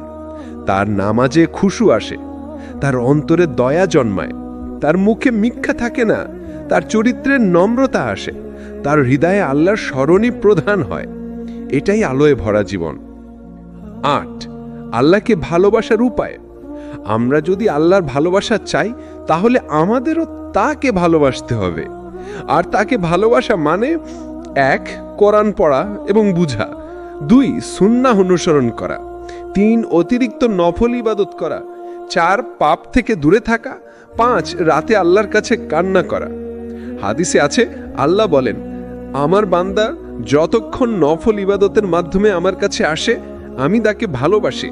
আর আমি যখন তাকে ভালোবাসি, তখন আমি হয়ে যাই তার কান, যার দ্বারা সে শোনে, তার চোখ, যার দ্বারা সে দেখে, তার হাত, যার দ্বারা সে কাজ করে, তার পা, যার দ্বারা সে চলে। বুখারী। অর্থাৎ আল্লাহ তার বান্দার জীবনের প্রতিটি কাজে বরকত দেন। 9 হতাশার বিপরীতে ভালোবাসা। প্রিয় ভাই ও বোনেরা, হতাশা হলো শয়তানের অস্ত্র। সে তোমাকে বলে তুমি ব্যর্থ, তুমি শেষ। কিন্তু আল্লাহর ভালোবাসা বলে তুমি আমার বান্দা, তুমি ফিরলে আমি আছি। 1 তওবার দরজা সর্বদা খোলা। আল্লাহ সুবহানাহু ওয়া তাআলা অসীম দয়ালু। তার এক বিশেষ গুণ হল তিনি কখনো বান্দার জন্য তওবার দরজা বন্ধ করেন না। যত বড় গুনাহই করা হোক না কেন, যত গভীর অন্ধকারে হারিয়ে যাক একজন মানুষ, আল্লাহর কাছে ফিরে আসলে তিনি তাকে ক্ষমা করেন। কোরআনে আল্লাহ বলেন, আর যারা কোনো অশ্লীল কাজ করে ফেলে অথবা নিজেদের প্রতি জুলুম করে আর তারপর আল্লাহকে স্মরণ করে নিজেদের গুনাহের জন্য ক্ষমা প্রার্থনা করে, আল্লাহ ছাড়া আর কে গুনাহ ক্ষমা করবেন? তারা জেনে শুনে নিজেদের কর্মে অবিচল থাকে না। সূরা আলে ইমরান 135। এই আয়াত আমাদের শেখায় তওবা শুধু নবী রাসূলের কাজ নয়, বরং প্রতিটি গুনাহগারের জন্য আল্লাহর উপহার। 2 তওবা মানে কি? তওবা শব্দের অর্থ হলো ফিরে আসা, অর্থাৎ পাপ থেকে ফিরে আল্লাহর দিকে আসা। তওবা মানে শুধু মুখে বললেই হবে না, বরং অন্তরের গভীর অনুশোচনা, ভবিষ্যতে না ফেরার দৃঢ় সংকল্প, আর যদি সম্ভব হয় তাহলে ভুল ঠিক করা। রাসূল কি বলেছেন? রাসূল বলেছেন, গুনাহ থেকে ফিরে আসা মানে হলো যেন সে কখনো গুনাহ করেনি। ইবনে মাজা। তার মানে আল্লাহ তার বান্দার খাতা পরিষ্কার করে দেন। 3 তওবার শর্ত। উলামারা বলেন তওবার 3টি মূল শর্ত আছে। 1 গুনাহ ছেড়ে দেওয়া, পাপের কাজ সাথে সাথে ত্যাগ করা। 2 অনুশোচনা, অন্তরে গভীরভাবে অনুতপ্ত হওয়া। 3 ফিরে না যাওয়ার সংকল্প, ভবিষ্যতে আর সে গুনাহ না করার দৃঢ় প্রতিজ্ঞা। আর যদি মানুষের অধিকার নষ্ট করা হয়, তাহলে 4র্থ শর্ত হল অধিকার ফিরিয়ে দেওয়া বা ক্ষমা চাওয়া। 4 আল্লাহর কাছে নতুন জীবন পাওয়া। তওবা হলো নতুন জন্মের মতো। একজন মানুষ যখন সত্যিকার তওবা করে, তখন তার আত্মা পরিষ্কার হয়ে যায়, হৃদয় হালকা হয়ে যায়, অন্তর শান্তি পায়। রাসূল বলেছেন, যে ব্যক্তি তওবা করে, আল্লাহ তার গুনাহগুলোকে সৎকর্মে পরিবর্তন করে দেন। সূরা ফুরকান 70 নম্বর আয়াতে। কল্পনা করুন, যেখানে আগে খাতায় লেখা ছিল মিথ্যা, চুরি, অন্যায়, তওবার পর সেখানে লেখা হয় নামাজ, দান, ইবাদত। এটাই তওবার অলৌকিকতা। 5 তওবা বিলম্ব না করা। শয়তান আমাদের সবসময় বলে এখন না, কাল তওবা করো, কিন্তু মৃত্যু কখন আসবে তা কেউ জানে না। রাসূল বলেছেন, আল্লাহ বান্দার তওবা গ্রহণ করেন যতক্ষণ না তার গলার ঘর ঘর শব্দ বের হয়, অর্থাৎ মৃত্যুর সময় আসে। তাই তওবা দেরি করা নয়, বরং সাথে সাথে করা উচিত। 6 সাহাবীদের উদাহরণ। অনেক সাহাবী প্রথম জীবনে বড় গুনাহে জড়িয়েছিলেন, কিন্তু ইসলাম গ্রহণের পর বা সত্যিকার তওবা করার পর তারা বদলে যান। উমর রাদিয়াল্লাহ ইসলাম গ্রহণের আগে মূর্তি পূজক ছিলেন, কিন্তু পরবর্তীতে তিনি ইসলামকে শক্তিশালী করেছিলেন। খালিদ বিন ওয়ালিদ রাদিয়াল্লাহ উহুদের যুদ্ধে মুসলিমদের বিরুদ্ধে লড়েছিলেন, কিন্তু ইসলাম গ্রহণের পর তিনি আল্লাহর তরবারি নামে পরিচিত হন। তাদের জীবনের পরিবর্তন প্রমাণ করে যে তওবা একজন মানুষকে নতুন জীবন দেয়। 7 তওবার আনন্দ। একজন গুনাহগার যখন তওবা করে, তখন আল্লাহ এতই খুশি হন যে তা আমাদের কল্পনার বাইরে। রাসূল একটা উদাহরণ দিয়েছেন, একজন লোক মরুভূমিতে তার উট হারালো, যার সঙ্গে ছিল তার খাবার ও পানি। সে হতাশ হয়ে মৃত্যুর অপেক্ষা করছিল। হঠাৎ তার উট ফিরে এলো। আনন্দে সে ভুল করে বলে ফেলল, হে আল্লাহ, তুমি আমার বান্দা আর আমি তোমার রব। আনন্দে ভুল হয়েছিল। রাসূল বলেন, আল্লাহ বান্দার তওবায় এই লোকটির চেয়েও বেশি খুশি হন। বুখারী ও মুসলিম। 8 তওবার পর জীবনের পরিবর্তন। তওবার পর মানুষকে তার জীবনে কিছু পরিবর্তন আনতে হয়। নামাজে নিয়মিত হওয়া, হারাম থেকে দূরে থাকা, আল্লাহর জিকির বাড়ানো, কোরআন পড়া, ভালো বন্ধু নির্বাচন করা। এগুলো না করলে মানুষ আবার গুনাহে ফিরে যেতে পারে। 9 তওবা শুধু বড় গুনাহের জন্য নয়। অনেকে ভাবে তওবা মানে শুধু বড় গুনাহের পর, কিন্তু না, আমাদের প্রতিদিনের ছোট ছোট ভুলের জন্য তওবা করা উচিত। রাসূল নিজেই দিনে ৭০ বারের বেশি আল্লাহর কাছে ক্ষমা চাইতেন। বুখারী। আমরা যারা সাধারণ মানুষ, আমাদের কত বেশি তওবা করা দরকার? ১. দুঃখ ও কষ্ট জীবনের অবিচ্ছেদ্য অংশ। মানুষের জীবন কখনোই শুধু সুখে ভরা নয়। কেউ অর্থ হারায়, কেউ আপনজনকে হারায়, কেউ আবার দুঃখের সাগরে ডুবে যায়। এটা আল্লাহর একটি পরীক্ষা। আল্লাহ বলেন, আমি অবশ্যই তোমাদের পরীক্ষা করব কিছু ভয়, ক্ষুধা, সম্পদ, জীবন, ফসলের ক্ষতি দ্বারা, আর ধৈর্যশীলদের সুসংবাদ দাও। সূরা বাকারার ১৫৫ নম্বর আয়াত। অর্থাৎ কষ্ট আসবেই, কিন্তু যারা ধৈর্য ধরবে তাদের জন্য সুসংবাদ আছে। ২. সবর মানে কি? সবর শব্দের অর্থ হল ধৈর্য, স্থিরতা, সহনশীলতা। এটা শুধু চুপচাপ সহ্য করা নয়, বরং কষ্টের মাঝেও আল্লাহর উপর ভরসা রেখে টিকে থাকা। রাসূল সাল্লাল্লাহু আলাইহি ওয়াসাল্লাম বলেছেন, সবর হলো আলো। মুসলিম। অর্থাৎ সবর মানুষকে অন্ধকারের মধ্যে দিক দেখায়। ৩. কেন সবর দরকার? সবর ছাড়া জীবনে এগোনো সম্ভব নয়, কারণ কষ্ট হলো মানুষকে শক্তিশালী করার মাধ্যম। কষ্ট ছাড়া মানুষ পরিপক্ক হয় না। সবরের মাধ্যমে আল্লাহ বান্দাকে ভালোবাসেন। কোরআনে বলা হয়েছে, আল্লাহ ধৈর্যশীলদের ভালোবাসেন। সূরা আলে ইমরানের ১৪৬ নম্বর আয়াত। অর্থাৎ কষ্ট আসবেই, কিন্তু যারা ধৈর্য ধরবে তাদের জন্য সুসংবাদ আছে। ৪. কষ্টকে শক্তিতে রূপান্তর। যখন একজন মানুষ বিপদে পড়ে, তার দুটি পথ খোলা থাকে: হতাশ হয়ে পড়া বা সবর করে শক্তি অর্জন করা। যে হতাশ হয় সে আরও দুর্বল হয়ে পড়ে, কিন্তু যে সবর করে সে নতুন শক্তি পায়। একজন গাছের কথা ভাবুন। ঝড় যখন আসে গাছ কেঁপে ওঠে, কিন্তু তার শিকড় শক্ত হয়। ঝড় শেষে গাছ আরও মজবুত হয়ে দাঁড়ায়। এভাবেই সবর মানুষকে মজবুত করে। ৫. রাসূল সাল্লাল্লাহু আলাইহি ওয়াসাল্লামের জীবনে সবর। আমাদের প্রিয় নবী সাল্লাল্লাহু আলাইহি ওয়াসাল্লাম ছিলেন সবরের শ্রেষ্ঠ উদাহরণ। তিনি শিশু অবস্থায় বাবা মা হারান। মক্কায় তাকে অত্যাচার করা হয়। তায়েফে তাকে পাথর ছুঁড়ে আঘাত করা হয়। উহুদের যুদ্ধে তিনি আঘাত পান, দাঁত ভেঙে যায়। তবুও তিনি কখনো হতাশ হননি। তিনি সবর করেছেন, আল্লাহর উপর ভরসা রেখেছেন। অবশেষে আল্লাহ তাকে বিজয় দিয়েছেন। ৬. সাহাবীদের সবর। সাহাবীরাও সবরে অনন্য দৃষ্টান্ত স্থাপন করেছেন। বিলাল রাদিয়াল্লাহু অগ্নিগরম মরুভূমিতে শুয়ে থেকেও বলেছিলেন, আহাদ আহাদ। খব্বব রাদিয়াল্লাহুকে অগ্নিকুণ্ডে ফেলা হয়েছিল, তবুও তিনি ইসলাম ছাড়েননি। তাদের সবরই ইসলামকে আজকের এই অবস্থানে নিয়ে এসেছে। ৭.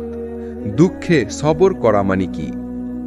সবর মানে এই নয় যে দুঃখ অনুভব হবে না, বরং দুঃখ অনুভব হলেও আল্লাহর উপর ভরসা রাখা, তার প্রতি অসন্তুষ্ট না হওয়া। রাসূল সাল্লাল্লাহু আলাইহি ওয়াসাল্লাম তার সন্তান ইব্রাহিমের মৃত্যুতে কেঁদেছিলেন, কিন্তু বলেছিলেন, হে আল্লাহ, আমরা শুধু তোমার পছন্দসই কথা বলি, হৃদয়ে দুঃখিত, চোখ অশ্রুসিক্ত, তবে মুখ থেকে অসন্তুষ্টির কথা বলি না। এটাই আসল সবর। ৮. সবরের প্রতিদান।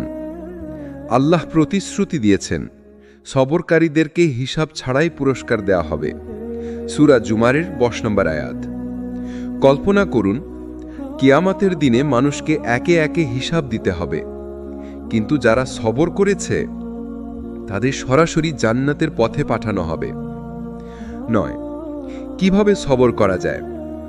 নামাজে আশ্রয় নেওয়া, আল্লাহকে বেশি বেশি স্মরণ করা, জীবনের প্রতিটি কষ্টকে পরীক্ষা হিসেবে দেখা, কষ্টের মধ্যে আল্লাহর রহমতের আশা রাখা, ভালো সঙ্গীদের সাথে থাকা। এসব অভ্যেস মানুষকে সবর করতে সাহায্য করে। ১. তাওয়াক্কুল। প্রকৃত ভরসা কি?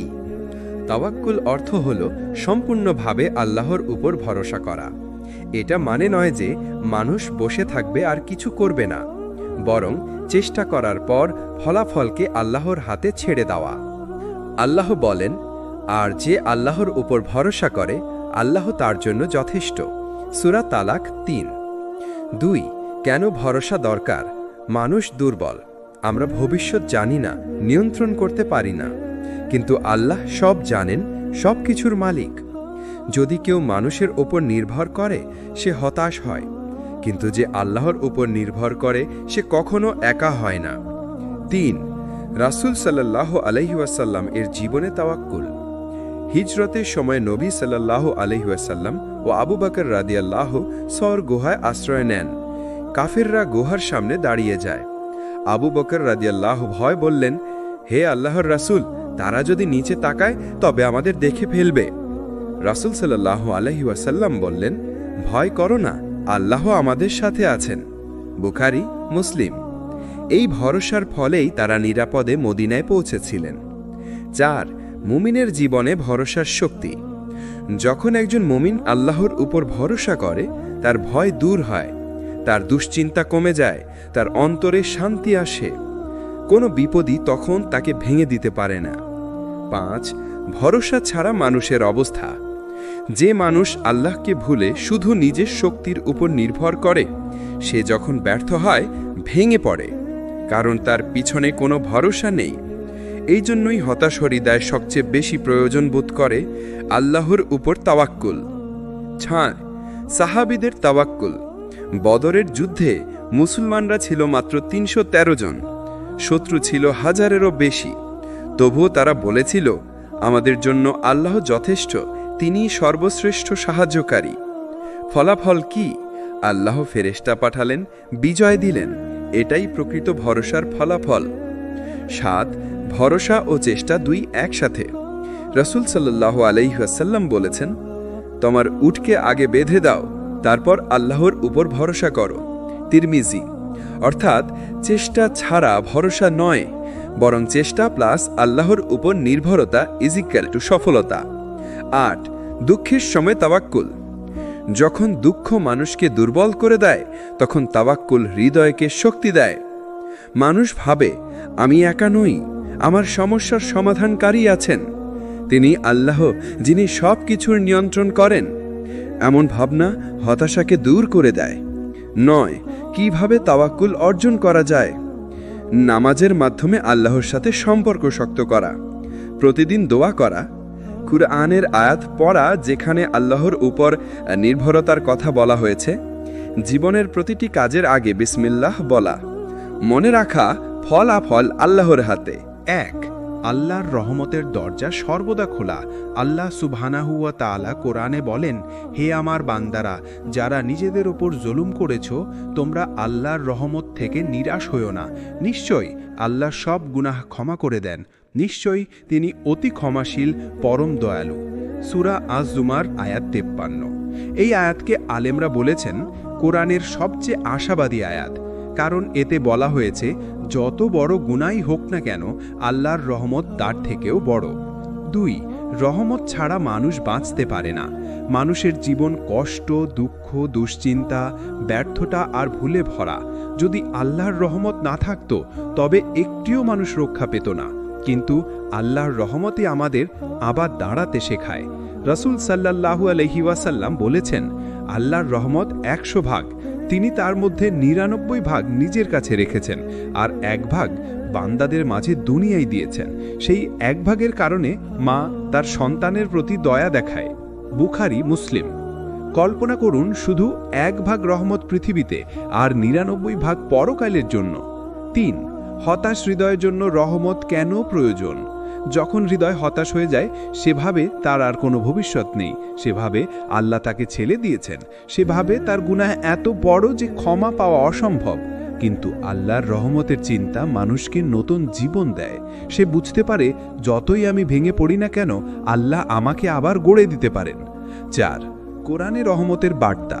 কোরআনে আল্লাহ প্রায় প্রতিটি সূরার শুরুতে বলেছেন বিসমিল্লাহির রহমানির রহিম, অর্থাৎ পরম করুণাময় অসীম দয়ালু আল্লাহর নামে শুরু করছি। এটাই প্রমাণ করে আল্লাহর প্রতিটি আদেশ, প্রতিটি বিধান রহমতের ছায়ায় ঢাকা। 5. গুনাহ থেকে ফেরার প্রেরণা। যদি আল্লাহর রহমতের আশা না থাকতো, মানুষ কখনো তওবা করত না। কিন্তু রহমতের দরজা খোলা বলেই সবচেয়ে বড় অপরাধীও আল্লাহর দিকে ফিরে আসতে পারে।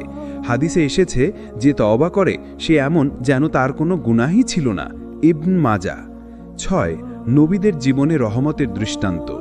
ইউনুস আলাইহিসসালাম মাছের পেটে দোয়া করেছিলেন, লা ইলাহা ইল্লান্তা সুবহানাকা ইন্নী কুনতু মিনাজ জালিমিন। আল্লাহ তার রহমতে তাকে মুক্তি দিলেন। ইব্রাহিম আলাইহিসসালাম অগ্নিতে নিক্ষিপ্ত হয়েছিলেন, আল্লাহ রহমত করে আগুনকে শীতল করে দিলেন। মুহাম্মদ সাল্লাল্লাহু আলাইহি ওয়াসাল্লাম যখন তায়েফে প্রত্যাখ্যাত হয়েছিলেন, আল্লাহ তার জন্য ফেরেশতা পাঠালেন এবং পরে মদিনায় তাকে সাহায্য দিলেন। এগুলো সবই রহমতের নিদর্শন। 7. রহমতের আশা মানুষকে বাঁচিয়ে রাখে। যখন একজন হতাশ মানুষ ভাবে যে আমার আল্লাহ আছেন, তিনি আমাকে ক্ষমা করবেন, তখন তার মধ্যে নতুন জীবন জন্ম নেয়। রহমতের আশা ছাড়া হৃদয় শুকিয়ে যায়, কিন্তু রহমতের চিন্তা হৃদয়কে ফুলের মতো প্রস্ফুটিত করে। 8. রহমত পাওয়ার উপায়। বেশি বেশি তওবা করা, আল্লাহর কাছে কান্নাকাটি করা, অন্যকে ক্ষমা করা, কারণ আল্লাহ দয়ালু মানুষকেই বেশি ভালোবাসেন। নামাজ, সাদাকা, ইস্তেগফার বাড়ানো, সবসময় আল্লাহর কাছে দয়া চাওয়া। রাসূল সাল্লাল্লাহু আলাইহি ওয়াসাল্লাম শেখাতেন দুয়া, আল্লাহুম্মা আরহামনি ইন্নাকা আনতার রহমানুর রহিম। হে আল্লাহ, আমাকে রহম করো, নিশ্চয়ই তুমি অতি দয়ালু। 1. জীবনের নতুন অধ্যায় শুরু। যখন একজন মানুষ আল্লাহর দিকে ফিরে আসে, তখন সে এক নতুন জীবন শুরু করে। এটি শুধুমাত্র পুরনো ভুল থেকে মুক্তি নয়, বরং আত্মাকে আল্লাহর সাথে অঙ্গীকারের মাধ্যমে শক্তিশালী করা। আল্লাহ বলেন, কিন্তু যারা তওবা করে ও বিশ্বাস করে এবং সৎকর্ম করে, তাদেরকে আল্লাহ ভিন্নভাবে প্রতিদান দেবেন। সূরা ফুরকান ৭১ নম্বর আয়াত। অর্থাৎ নতুন জীবন মানে সৎকর্ম ও আল্লাহর সঙ্গে দৃঢ় সম্পর্ক গড়ে তোলা। 2. আল্লাহর সাথে অঙ্গীকার কেন প্রয়োজন? আমরা প্রায় ভুল করি বা দুর্বল হয়ে পড়ি। যদি আল্লাহর সাথে অঙ্গীকার না করি, আমাদের চেষ্টা অর্ধেকই থাকে। অঙ্গীকার মানে পাপ থেকে দূরে থাকার সংকল্প, নামাজ, কোরআন ও ইবাদত নিয়মিত করার প্রতিজ্ঞা, আল্লাহর পথে চলার দৃঢ়তা। রাসূল সাল্লাল্লাহু আলাইহি ওয়াসাল্লাম বলেছেন, যে ব্যক্তি আল্লাহর সাথে অঙ্গীকার রাখে, আল্লাহ তাকে সাহায্য করেন। তিরমিজি। 3. অঙ্গীকারের বাস্তব উদাহরণ। সাহাবীদের জীবনে আমরা অনেক উদাহরণ পাই। ওমর ইবনে খাত্তাব রাদিয়াল্লাহু তাআলা আনহু প্রথমে শীতল ও কঠোর ছিলেন, কিন্তু ইসলাম গ্রহণের পর তিনি আল্লাহর সাথে অঙ্গীকার করে সর্বশ্রেষ্ঠ খিলাফত প্রতিষ্ঠা করেন। মুহাজির ও আনসাররা মক্কা থেকে মদিনায় হিজরত করে আল্লাহর পথে জীবন উৎসর্গ করেছিলেন। এগুলো দেখায় অঙ্গীকার শুধু কথা নয়, এটি বাস্তব জীবনের প্রতিশ্রুতি। 4. অঙ্গীকার করলে হারানো শক্তি ফিরে আসে। যে মানুষ হারিয়ে গেছেন, তিনি যদি আল্লাহর সাথে অঙ্গীকার করেন, তার হৃদয় শক্তিশালী হয়, তার আত্মবিশ্বাস ফিরে আসে, তার জীবন আলোর পথে এগোতে শুরু করে। যেমন আগের হতাশ মানুষ এখন আল্লাহর জন্য কাজ করে, নামাজ ও ইবাদত পালন করে এবং অন্যকে উপকার করে। 5. প্রতিদিনের অঙ্গীকার। অঙ্গীকার একবারের জন্য নয়, এটি প্রতিদিন পুনরায় করা হয়। প্রতিদিন নামাজের মাধ্যমে, প্রতিদিন কোরআন পাঠের মাধ্যমে, প্রতিদিন ছোট ছোট সৎকর্মের মাধ্যমে। এভাবে জীবনের প্রতিটি মুহূর্ত আল্লাহর সাথে অঙ্গীকারকে শক্তিশালী করে। 6. প্রতিকূলতায় অঙ্গীকারের পরীক্ষা। জীবনে নানা বাধা আসে, মানুষ অবমাননা করে, কোনো সাফল্য না আসে, হৃদয় হতাশ হয়, তখন অঙ্গীকারই শক্তি দেয়। রাসূল সাল্লাল্লাহু আলাইহি ওয়াসাল্লাম বলেছেন, যে ব্যক্তি আল্লাহর জন্য দৃঢ় থাকে, আল্লাহ তাকে কঠিন পরীক্ষার মধ্যেও সাহায্য করেন। বুখারী ও মুসলিম। অর্থাৎ প্রতিকূলতা মানুষকে ভাঙে না, বরং আল্লাহর সঙ্গে অঙ্গীকার তাকে শক্তিশালী করে। 7. অঙ্গীকার ও তওবার সংযোগ। তওবা হলো অতীতের গুনাহ থেকে ফিরে আসা, অঙ্গীকার হলো ভবিষ্যতের জন্য দৃঢ় প্রতিজ্ঞা। যদি এই দুই একত্র হয়, জীবনের প্রতিটি মুহূর্ত আল্লাহর দিকে পরিচালিত হয়। 8. নবীদের জীবনে অঙ্গীকার। নবী মুহাম্মদ সাল্লাল্লাহু আলাইহি সাল্লাম জীবনের প্রতিটি মুহূর্ত আল্লাহর সঙ্গে অঙ্গীকারে ছিলেন। শত্রুরা হুমকি দিলেও ধৈর্য ধরতেন, পাপের পথে হেলান দেননি, দুঃখের মাঝেও আল্লাহর ওপর ভরসা রাখতেন। এটাই আমাদের জন্য শিক্ষার উদাহরণ। আল্লাহর দয়া জীবনের চূড়ান্ত আশ্রয়। জীবনের প্রতিটি মুহূর্তে আমরা বিপদ, হতাশা, দুঃখ এবং ব্যর্থতার সম্মুখীন হই। কিন্তু এই সমস্ত কিছুর পরও যে মানুষ আল্লাহর দয়া ও রহমতের আশায় ভর করে তার জীবন আলোকিত হয়। আল্লাহ বলেন, যে ব্যক্তি আমার দিকে ফিরে আসে আমি তার দিকে ফিরে আসি, যে ব্যক্তি আমার কাছে আসে আমি তাকে তৃপ্তি দিই। এটাই জীবনের চূড়ান্ত মুক্তি, হৃদয়ের শান্তি এবং অন্তরের সম্পূর্ণ প্রশান্তি। 2. গুনাহ থেকে মুক্তি। যে মানুষ সত্যিকার তওবা করে, হৃদয় ভেঙে আল্লাহর কাছে আসে, তিনি তার পাপগুলো থেকে মুক্তি পান। রসূল সাল্লাল্লাহু আলাইহি ওয়াসাল্লাম বলেছেন, যে বান্দা আল্লাহর কাছে সত্যিকার তওবা করে, আল্লাহ তার সমস্ত পূর্ববর্তী গুনাহ ক্ষমা করেন। বুখারী, মুসলিম। এভাবে জীবন নতুন দিশা পায়, যা আগে কখনো পাওয়া যায়নি। 3. আল্লাহর রহমতের আলো। আল্লাহর রহমত এমন একটি আলো যা মানব হৃদয়কে অন্ধকার থেকে বের করে আনে। যখন আমরা এই আলো অনুভব করি, হতাশা দূর হয়, আত্মবিশ্বাস বৃদ্ধি পায়, হৃদয়ে শান্তি আসে। রসূল সাল্লাল্লাহু আলাইহি ওয়াসাল্লাম বলেছেন, যে ব্যক্তি আল্লাহর রহমতের আশায় বাঁচে সে কখনো ধ্বংস হয় না। 4. আল্লাহর সাথে সম্পর্ক দৃঢ় করা। সমাপ্তি ভাগ্যের চাবিকাঠি হল নামাজে খুশু, কোরআন পাঠ ও ভাবনায় মনোযোগ, দোয়া ও ইস্তিগফার, আল্লাহর জন্য সৎকর্ম। যখন আমরা আল্লাহর সাথে সম্পর্ক শক্ত করি, তখন তার দয়া আমাদের প্রতিটি মুহূর্তে ছায়ার মতো থাকে। 5. জীবনের বাস্তব শিক্ষা। এই পুরো সিরিজের শিক্ষা হল, মানুষ হতাশ হতে পারে, কিন্তু আল্লাহর কাছে ফিরে আসা সর্বদা সম্ভব। তওবা, সবর, ভরসা, রহমত এবং অঙ্গীকার এসব একসাথে মিললে জীবন আলোকিত হয়। অতীতের ব্যর্থতা কখনো আমাদের ভবিষ্যৎকে নিয়ন্ত্রণ করতে পারবে না। 6. অন্তিম প্রেরণা। প্রিয় ভাই ও বোনেরা, মনে রাখুন, যখন তুমি সমাজের কাছে বোঝা হয়ে যাও, যখন কেউ তোমাকে বোঝে না, যখন তুমি নিজেও হাল ছাড়ার পথে, তখনই আল্লাহর দিকে ফিরে আসো। তিনি তোমার সাথে আছেন। তুমি যতটা নিঃস্ব বা ভেঙেই যেও না কেন, আল্লাহর দয়া ও রহমত তোমাকে নতুন জীবন দেবে।